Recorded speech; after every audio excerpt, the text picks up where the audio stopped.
What is going on, guys? Corrosive Bullet here, and today we are going to be doing a deck profile for Red Beerus. I would maybe make the argument for myself that this is probably my third most played deck out of everything else, going through the ranked matchups. Beerus is a really strong deck. I would maybe make the argument that he's maybe the second best leader in red leader in the game, only being beaten out by the starter Koku leader. But Beerus is still really good. This whole deck really kind of is the personification of a control deck, being able to manipulate your opponent's board to work out on your benefit and to be able to boast him up. It's very different from what the red decks usually are, especially coming from Masters. But I like how this deck runs, and we're basically just going to go over exactly how I have mine built, give people an idea of how maybe they want to build this Beerus. But let me know what you guys think at the end of the video. If you guys want to see more deck profile videos like this, let me know down below in the comments. Like and subscribe, and let us get into it. So Beerus is a crit leader on his front side. He gets 5,000 power on his turn, and gets crit. And crit is always been like a strong ability in this game, forcing your opponent to either combo out to protect their life or to force them to discard a card from their life, is very strong. The way that I always kind of go about these leaders, though, is that you still want to awaken when you get down to 4 life. You don't want to prolong your awakening, because that's only going to put you, I think, in not a great setup. Your awaken ability is going to be a lot stronger than the crit that you have on your front side. So the crit is good, just to apply that extra little bit of pressure in the early game, but it's not something that I would try to prolong into the mid to late game. Still a good ability, though. So, but once he awakens at 4 life or less, he gains the ability to, once per turn, not only does he draw, but once per turn, you could choose up to one of your opponent's battle cards, and it gets minus 10,000 power for the turn. This helps to build around the whole control aspect of this deck. Having a lot of cards that allow you to neg your opponent's battle cards down to help keep the board clear, or to help remove cards off board completely. That's what this deck, in my opinion, feels like it should be doing. Is just to help control the board, to kind of set yourself up to win the game in the end. And as we kind of go through this, you'll see a lot of cards like that. But well, let's just get into it. So we're starting off with 4 of these 1-drop Whis and 2 of the other ones. This one here, I'm not too crazy about.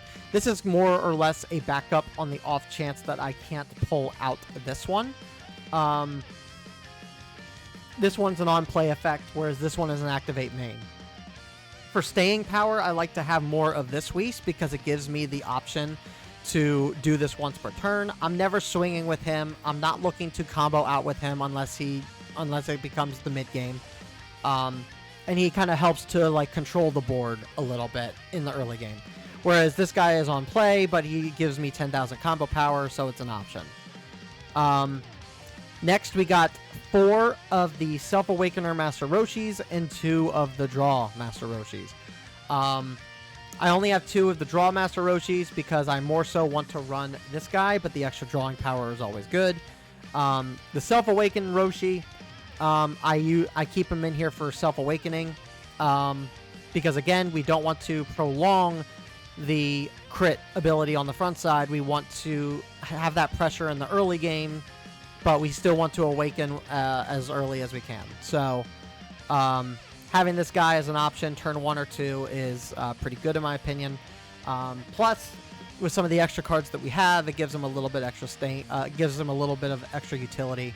And it can really come in handy early game if you need it. Then I run 3 of the hits. Again, another Self-Awakener allows me to be able to awaken as early as possible, if possible.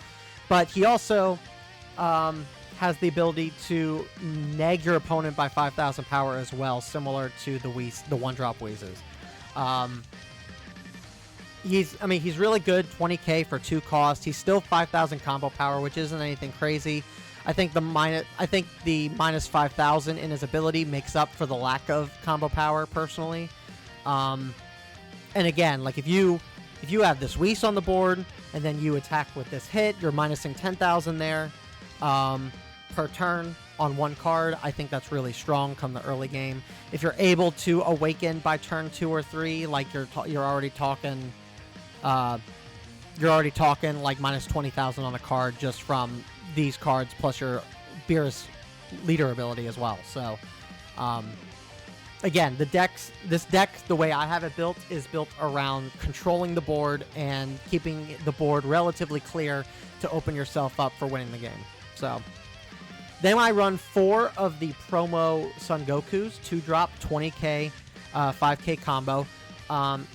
If your leader's awakened, he gains 5,000 power. I think this card, is very underestimated. I think the idea of having... I don't usually run this guy until after my leader is awakened. Having 25,000 power is just strong enough to go after Broly. And it's also... It gives me an option against Broly and for the Merge Zamasu that's coming out next set as well. So having 4 of this guy is pretty good. I would probably say that I would maybe charge this guy early on, and then maybe come turn 3 or 4, just hold on to 1 if I end up pulling it. Because we really want to take advantage of that extra 5,000 power once we awaken. So that's why there's 4 here. In my personal opinion, I think this guy is very underestimated, and he should probably be looked at more, but that's neither here nor there. Then I run 3 of the Shins. Shin is a really strong card. 10,000 combo power, 20k standard power, 3 energy. I think the stat line's really good on this guy. His permanent skill is on your turn. Your leader with God of Destruction in its special traits gets 1,000 power. Depending on who I'm playing against, what I'm playing against, if I'm able to get this guy early on, I might try to keep Beerus on for an extra turn or 2 and get a 30,000 crit on his front side. But I think this Shin is I think he's he's got multiple uses. He's able to give your leader 10,000 power either on the front side with the crit or 30,000 with the minus 10 neg ability. It's just a really strong card to have in this deck, and the combo power, I think, makes up for it for when you don't play him. So that's why I run 4 of him. But yeah, he's just really good with the Beerus as a whole. Then I have 3 copies of the 3-drop Son Goku. 25k power, no combo power. On play, you add up to 1 card from your life to your hand, so another Self-Awakener. Then choose up to 1 of your opponent's battle cards with 20k power or less and kill it. Really strong for the mid game, especially coupled with the Awakened Beerus' ability. Makes it really easy to kind of remove a card off board. You can maybe make the argument that you only need to run 2 of this, but I'm currently just running 3 to kind of see. I might update it later to be only 2, but as of right now, I haven't really had much issue at running him at 3. So that's kind of where I kind of sit with him. Like I said, you can make the argument that you only need like maybe 2 copies of him, but really strong ability, 25k power, really good against Broly and Merge Zamasu next set. It's just really good. Then I run 4 Frosts, obviously because of how green is in this deck, or in this meta right now. You're not going to always be playing this guy, so he's mostly here for the combo power, but if I'm going up against another red deck, if I'm going up against a yellow deck, if I'm definitely going up against a blue deck, this guy's really good early mid-game, so it doesn't hurt to have them in there. Obviously, opponent's battle cards with 20,000 power or less can attack. Really strong ability, 10k combo. I can't complain. He's a solid card. Then I run 3 of the Krillins here. He's more so here for combo power, but he's also here for his ability. His stat line is pretty bad for being a 4-cost card. The combo is not bad, but his standard power is meh. but when attacking, choose up to one of your opponent's battle cards, and it gets minus 20,000 power for the turn. I mostly use him for his ability. If I can't pull any of my other 4-cost cards, then he's the card that I want to play to kind of help control board. But I mean, it's you can maybe make the argument of removing him completely. You can maybe run him at 2. He's just an option there, but I basically, because I'm not running as many other 4-drops as maybe some other people run them, I run 4 in there just in case.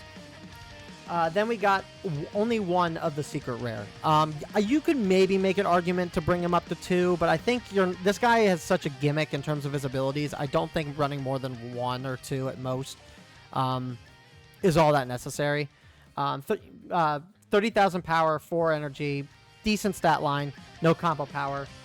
Being able to neg one of your opponent's battle cards by 15,000, and then being able to deal damage to your opponent when you KO that card is a really strong ability if you can get it off in the into the mid game.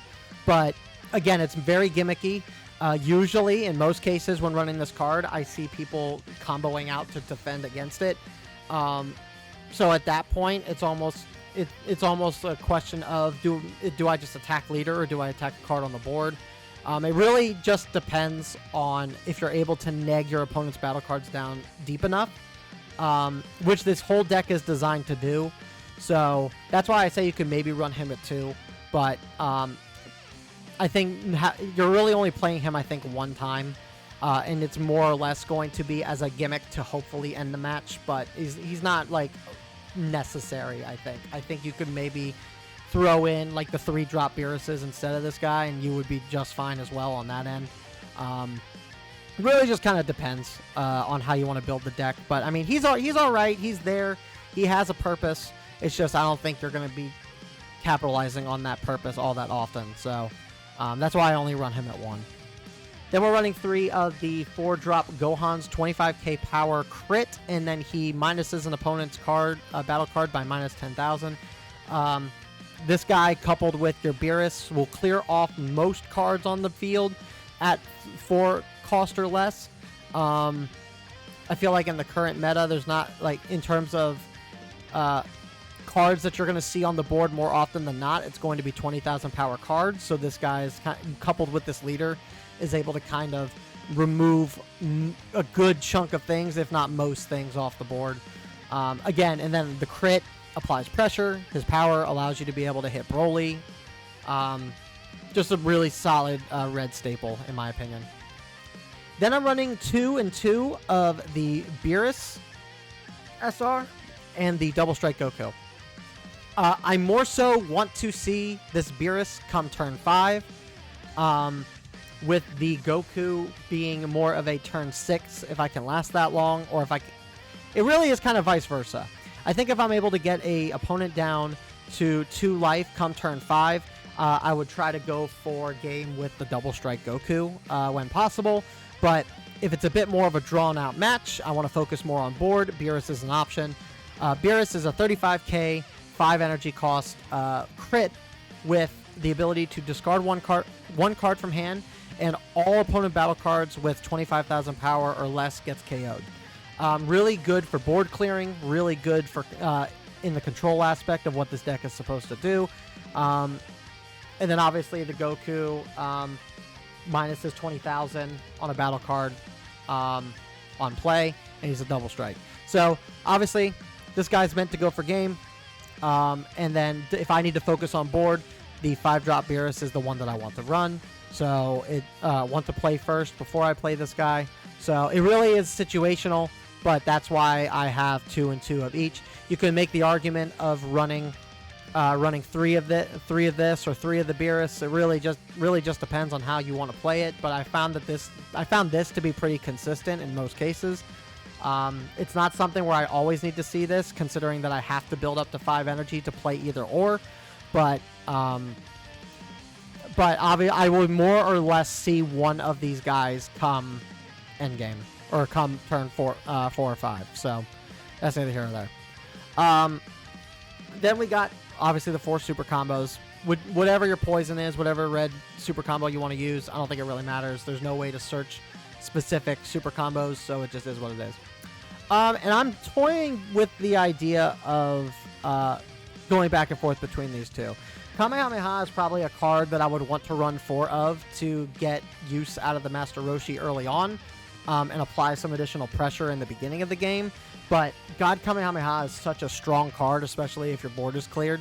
Being able to play this for 1 and remove a card at 30,000 or less it's too good. It's too good of a card to not run this at least 2. But I am debating if I want to run this at 3 or 4. Just to have that little extra power, either defensively or offensively. It just gives a little extra something. Especially considering that the minus ability on Kamehameha is for the turn and not for the battle. So really goes to help, especially against like double strikers or like a crit card or something like that. So that is going to do it for the Beerus deck profile. Again, you could probably make a couple arguments about how you want to run this deck. Again, I think in the way Beerus wants to be run, he's more of a control deck. You want to be able to have the options to control the board and minus cards to get cards off the field when possible, or to leave them more open to attack to help clear. And so far, I mean, this deck has been relatively consistent for me personally. Again, there's probably some changes you can make here and there. The Goku here, the 2 costs here, or 3 costs here, you could probably drop that down to 2. You can update the Gohans to 4. You can adjust this how you want. You can adjust this how you want. But for me personally and how I play, this has been pretty consistent for me, all things considered. But again, it's up for debate. However, whatever your playstyle is, you work with the card. You use the cards that work for you, and I think that's the main fun of playing these trading card games, So anyway, that's gonna do it for this deck profile, guys. Let me know what you guys think in the comments. Do you guys have suggestions? Do you run your Beerus deck a different way? Let me know what you guys think. If you guys enjoyed this, like the video. It helps with the algorithm. And I would very much appreciate it if you guys did so. Subscribe if you want to see more Fusion World content, and I will see you in the next video. Peace.